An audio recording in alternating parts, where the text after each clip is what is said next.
I'm Dana K. White of aslobcomesclean.com. I'm the author of Decluttering at the Speed of Life and the creator of the No Mess Decluttering Process. You're gonna see another video where I have the same background because I'm gonna do another video with the same background. But as I was working on this, I was realizing, oh, these little baby shoes, which are highly sentimental to me and are the things that I have that I let myself, remember all the beautifulness of little baby feet from these 3 pairs of shoes. Anyway, I realized, oh, I need something to put in there, and I had this amazing idea because my first thought was, oh, paper towel rolls. Oh, I need paper towel rolls. Well, guess what I don't have any of right now because I've been going ahead and getting rid of them as they happen. Paper towel rolls, toilet paper rolls, things like that. And then I happened to glance at my table right over there, and I saw the mail my husband had brought in this morning. And I thought, oh, I could use some of that junk mail to, and so look how great it works here, to put in here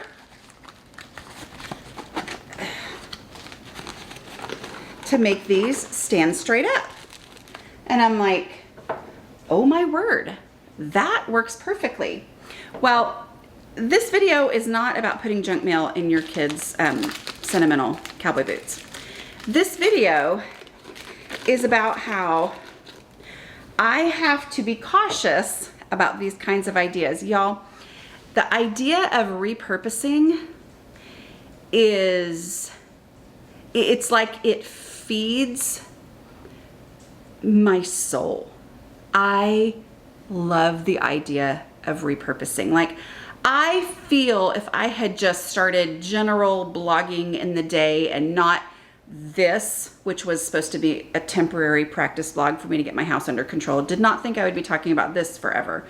But if I had just kind of generally blogged, I think I would have gone in the direction of repurposing things because I love the idea of that, right? Like, I love the idea of it was junk mail. Well, guess what it does now? It solves this problem that I had of floppy over cowboy boots, right? Like, that's the kind of thing that I want to do. And it's actually the mindset that very much contributed to my house getting out of control. There were a lot of different factors, right? Which I talk about all the time, all the different factors. But this fact that this is something that feeds my soul is a big part of the reason why my house was out of control, because I was constantly having cool ideas, keeping all the stuff I might use for those cool ideas one day, and then not being able to handle all of that stuff, and my house ended up in just piles everywhere. Like, I didn't know where the cool things were when I actually did need them. And y'all, junk mail is not cool, right? And yet that's the kind of stuff that when I thought, oh, I can do something cool with it, I thought I'm going to then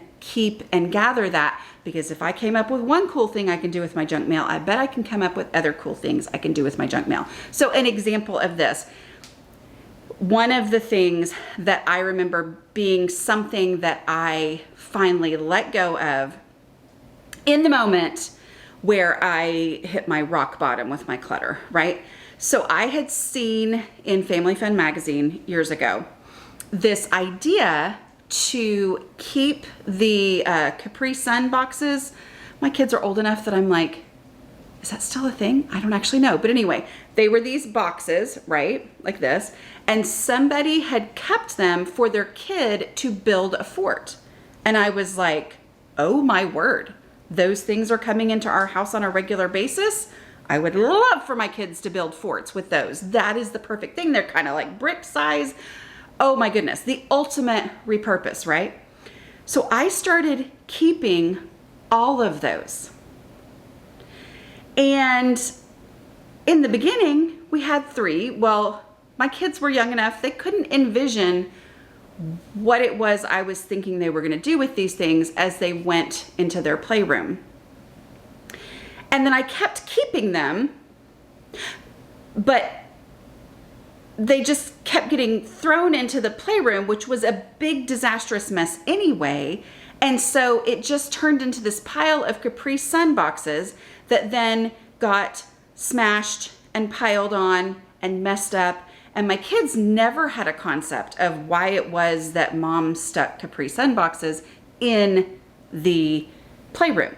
Like, they didn't know why I did that. I forgot about it, except that I would keep sticking them in there. But at any moment of actually playing with them, first of all, we didn't have the space to play with them because there was so much other stuff in there.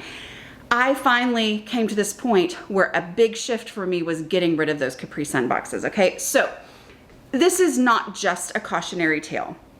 Here's how I deal with this, knowing that my heart of hearts loves to repurpose things and loves, stuff like this, is I look for an opportunity to act on that in the moment, because what I'm actually enjoying is the creativity and the resourcefulness, okay? The reason this made me so happy to find something to solve this problem in the moment is that I was thinking in the moment, I saw something, I used it. That's the joy of it, okay? That's the actual joy, it's the actual doing. Collecting the stuff for the future of the possibilities of, I read online somebody used this such and such item for this purpose, and so I'm gonna start keeping those items in case I ever wanna do that. It's like a fake version of that feeling. It's a feeling like I'm doing this thing to be resourceful in the future, but I'm not actually being resourceful. So I don't get the full feeling. And I also put myself in a situation, because I've collected and collected and collected and had all these fake resourceful feelings, that I end up not being able to be resourceful, because I end up in a situation where I didn't have shelves that were primarily empty. The next video I'm going to do is about decorating and how I'm not a decorator, but anyway, I didn't have shelves like this. Instead, I had shelves with just stuff piled up there for later when I was going to be resourceful. But then that was so overwhelming to me that I never rarely ended up being resourceful. Okay. Which then meant that the stuff that I had collected for being resourceful was actually stifling my soul, my desire to be resourceful. So I started really focusing in on, what does it mean to be resourceful? What does it mean to do this? It's the actual action of it. So when I have the idea and I have the resources that I can use for that purpose, I do it right now, and then I'm going to let the rest go, because I'm reminding myself that it's the actual action of coming up with a great idea in the moment that is where I get my joy from, okay?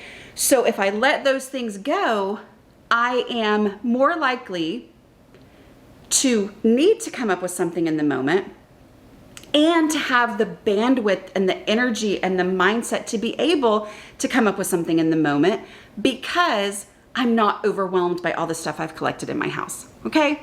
So that was a quick little example of a mindset shift that I've had to make as I have worked through my dislobification process.